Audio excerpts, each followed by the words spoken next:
কবি অমিতাভ দাশগুপ্তের লেখা কবিতা কাল সারা রাত। কাল সারা রাত একটা ছেলেকে ফলো করতে করতে আমার স্বপ্ন ক্লান্ত হয়ে গেছে।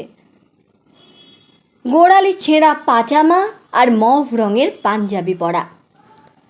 সেই ছেলেটির মুখ কখনো দেখা যায়নি, স্রেফ ওইটুকু জায়গা সে ছায়া দিয়ে সব সময় চেপে রেখেছিল।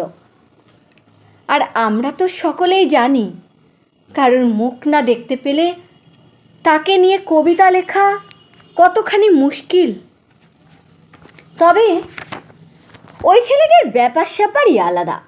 তার ঠোঁটে গুনগুন করছিল আমার একটির পর একটি প্রিয় রবীন্দ্রনাথ, অতুল প্রসাদ, রজনীকান্ত।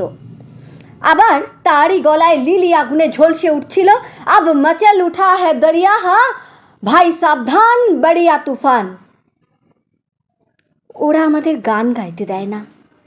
নিগ্রো ভাই আমার পল রোবসন, ও শরীরের উপর দিয়ে ভেসে যাচ্ছিল মেঘ, পাখি আর লোহার গড়াদের ছায়া।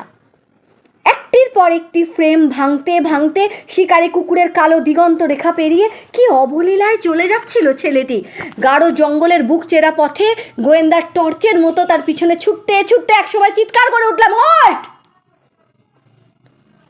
সঙ্গে সঙ্গে প্রচণ্ড ব্লাস্টিংয়ের শব্দ। বারুদের ধোঁয়ায় ঢেকে গেল চারপাশ।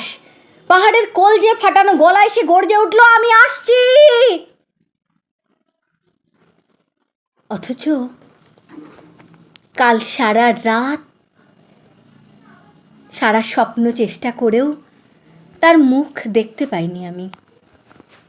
অথচ আপনারা তো সকলেই জানেন, কারো মুখ দেখতে না পেলে তাকে নিয়ে কবিতা লেখা ঠিক কতখানি মুশকিল।